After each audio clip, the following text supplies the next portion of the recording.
The Young and the Restless spoilers The Price of Love, a tale of betrayal, choice, and redemption. In the golden light of an early evening, the corridors of the Newman mansion were awash in the interplay of shadows and light. Victor Newman, a man renowned for his calculated decisions and relentless pursuit of success, sat behind his grand desk, his mind consumed by a matter far removed from corporate conquests. This time, his focus was on the intricate web of relationships that bound those he cared about, a web that, like a finely tuned machine, often required precise and sometimes painful adjustments. The decision he had reached was one that would alter lives. He had chosen to support Summer's continued involvement with Kyle rather than allow Claire to be swept into the same dangerous current. Victor's rationale, as ever, was steeped in a logic that few could comprehend, yet in his eyes, it was both necessary and inevitable. He believed, with an unyielding certainty, that Claire's heart was too delicate to endure the treacherous games of a man like Kyle. Over the years, Victor had witnessed the havoc wreaked by Kyle's habitual betrayals, a pattern as predictable as it was destructive. Kyle, in his pursuit of selfish gains, had repeatedly shown that he could charm and then discard the women who dared to trust him, leaving behind a trail of heartbreak and shattered dreams. To Victor, the stakes were too high. Allowing Claire to be caught in Kyle's orbit would only set her on a path of inevitable pain. In contrast, Summer, with her weathered heart and hardened exterior, had grown accustomed to the sting of betrayal. She had seen and survived the harsh realities of unfaithful affections so many times that the blow of disillusionment had, over time, dulled to a manageable throb. Moreover, Summer's resilience was not the only quality that swayed Victor's decision. He also recognized her unwavering ability to care for young Harrison. A bright, innocent soul who depended on the steady presence of an adult who understood life's cruel lessons. Harrison's welfare was paramount, and Victor trusted Summer's instincts implicitly, knowing that her experience, though marred by disappointment, had forged in her a steadfast capacity for nurturing and care. Victor's internal monologue echoed with memories of past heartbreaks, each instance where Kyle's fleeting promises had led to devastation. "Kyle is a failure," he would often murmur to himself, his voice a low rumble in the quiet sanctum of his study. "He toys with hearts like a gambler with dice, risking everything for a momentary thrill. Why, then, would I let Claire, a woman with so much promise and a yearning for true happiness, be drawn into his destructive orbit?" To him, the logic was painfully clear. Claire, with her dreams of building a stable, loving family, was not suited to withstand the inevitable betrayal that would come from aligning herself with someone as unreliable as Kyle. Instead, she deserved the chance to find a partner who would cherish her wholeheartedly, someone who could offer her not just fleeting passion, but the enduring love that would secure her future and nurture her aspirations of family life. Yet, in the intricate calculus of love and protection, there existed a glaring fault line: Claire's sense of autonomy. Unbeknownst to Victor, the very act of deciding for her had begun to erode the foundation of trust that bound them. Claire, who had long prided herself on her independence and her ability to navigate life on her own terms, bristled at the notion of being treated as a mere pawn in Victor's grand design. The day Victor revealed his decision to back Summer's relationship with Kyle and steer her away from what he saw as a doomed liaison, Claire's simmering anger burst forth like a tempest. One brisk evening, as twilight descended over the sprawling estate, Claire stormed into Victor's opulent office. The air was charged with tension as she locked eyes with him, her expression a tumult of hurt and indignation. "Victor, we need to talk," she declared, her voice trembling with a mix of fury and sorrow. "How could you decide my future without even asking me? Who are you to determine who I should love or reject? I'm not a child to be manipulated by your calculated strategies. I'm an adult, and I know what I need." Victor's steely gaze softened for a moment as he regarded her, his voice measured and calm despite the gravity of the moment. "Claire, my dear, I only seek to protect you," he began, choosing his words with care. "I have seen the wreckage that follows in Kyle's wake. I cannot bear the thought of you experiencing that same pain, that same betrayal. I believe that if you were to be with him, your heart would be shattered in ways that no one should endure." His words, though filled with a paternal concern, struck Claire like a blow. "And what about my right to choose, Victor?" she shot back fiercely. I'm tired of having my life dictated for me. I've learned from my own mistakes, and I'm not afraid to face heartbreak if it means I can forge my own path to happiness." The ensuing argument was as heated as it was poignant. The ornate office, with its rich mahogany furnishings and priceless art, bore silent witness to the clash of two formidable wills. "You think you know what's best for me," Claire accused, her eyes glistening with unshed tears and unyielding resolve. "But I deserve the freedom to choose my own destiny, even if that means making mistakes along the way. I'm not a puppet in your grand scheme, and I demand the right to decide who I love, without interference." Victor's heart, burdened by years of relentless responsibility, wavered under the force of her conviction. In that moment, he recognized that his attempt to shield her had, in fact, imprisoned her spirit. Victor's internal struggle was a familiar one.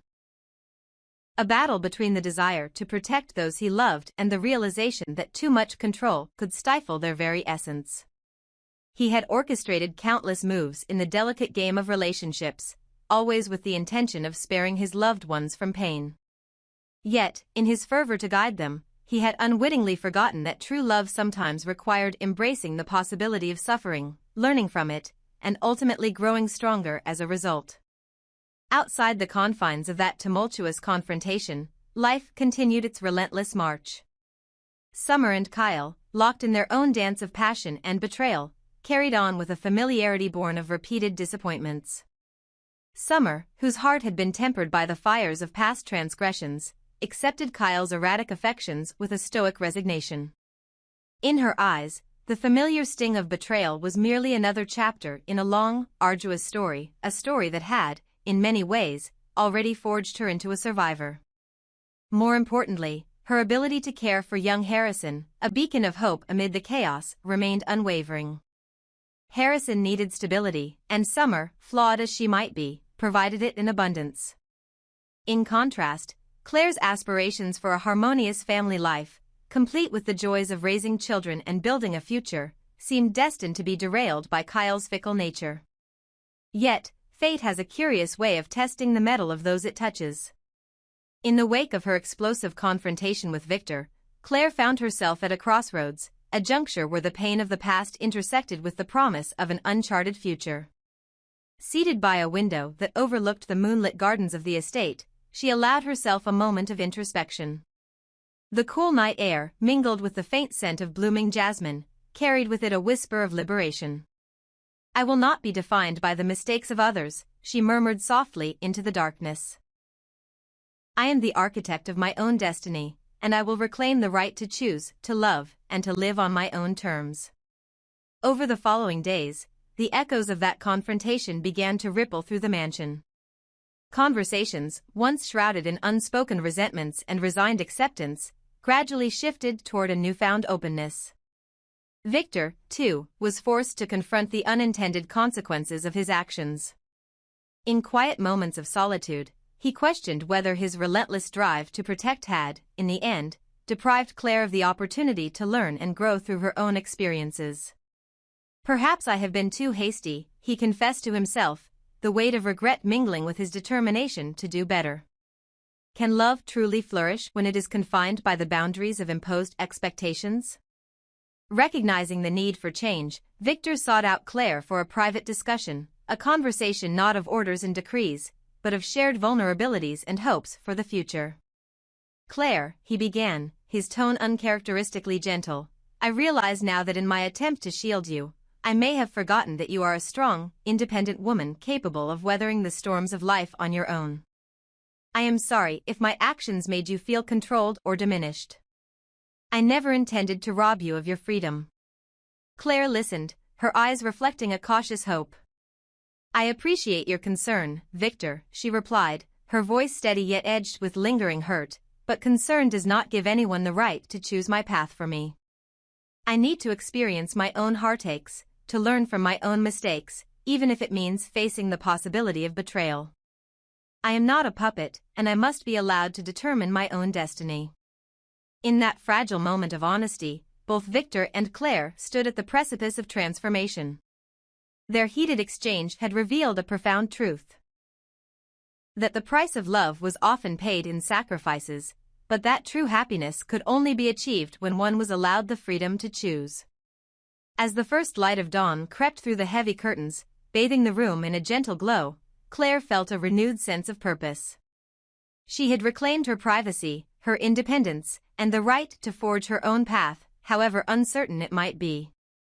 Thus, in the intricate tapestry of relationships woven with threads of betrayal, protection, and fierce love, Victor's actions, though born from a desire to save those he cared for, had inadvertently ignited a spark of rebellion and self-discovery.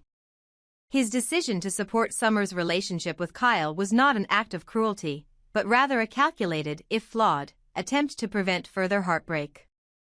Yet, in doing so, he had learned that even the most well-intentioned guardians must sometimes step aside and let those they love face the full spectrum of life's joys and sorrows. In the end, it was not the meticulously arranged plans of a man who had seen too much of the world's cruelty that dictated the course of their lives, but the indomitable spirit of a woman determined to define her own destiny. As the day broke, heralding the promise of new beginnings, Claire embarked on a journey of self-reclamation, a journey where every misstep, every heartache, and every moment of joy would be hers alone to own. And in that journey lay the true essence of freedom, love, and the power to choose one's own path toward happiness. Between love and obligation, Kyle's impossible choice. Kyle Abbott had always prided himself on his ability to navigate the chaos of life, but at this moment, standing in the center of an emotional storm, he felt utterly powerless. The weight of indecision bore down on him like an anchor, pulling him deeper into uncertainty. Harrison, his son, the most important person in his life, had just spoken the words that sent his world into a tailspin. "I want to live with Mommy." The words echoed in his mind, hollowing out his chest, leaving only an ache of helplessness. His little boy, the one person who had made him believe in a future beyond his own flaws, had chosen Summer. And why wouldn't he? Summer had always been a constant, a pillar of strength, a mother in every way that mattered. Kyle should have seen this coming. Summer had everything in her favor: stability, unwavering love, and the backing of nearly everyone in their circle. Even Victor Newman, who seldom meddled in affairs that weren't of strategic importance to him, had subtly made it known that Summer was the better choice, both for Harrison and for Kyle. On the other side stood Claire, fragile and on the brink of losing everything. Jordan's death had left her completely adrift, and now, the specter of prison loomed over her like a dark cloud. If that happened, Kyle would be the only bright spot in her life. And yet, here he was, trapped between two women, two futures, and one impossible choice. The heartbreak of choosing Kyle's mind raced through memories, of Summer, of Claire, of the tangled mess he had created. With Summer, everything was clear. She was the woman he had built a life with, the mother of his child in every sense that mattered. He had hurt her before, betrayed her trust, and yet she had still stood strong, capable, resilient. Summer knew the worst parts of him, had endured them, and had somehow managed to come out the other side. She had learned to live with his flaws, his mistakes. He wasn't sure if that was love, or just acceptance, but it was something solid. And Claire. Claire was something else entirely. With Claire, there was fragility. She had been broken, left shattered in ways Kyle could hardly comprehend. But with him, she found joy, a rare light in the darkness that had swallowed her life whole. Kyle had seen it in her eyes. The way she clung to their moments together, how she laughed more when he was near, how she held on to him like he was the last tether keeping her from being swept away. But how long could he be her happiness? How long until the weight of her pain, her past, became too much for him to carry? He wasn't a savior, wasn't a man who could promise her a forever untouched by pain. If Claire went to prison, Kyle knew she would shatter completely.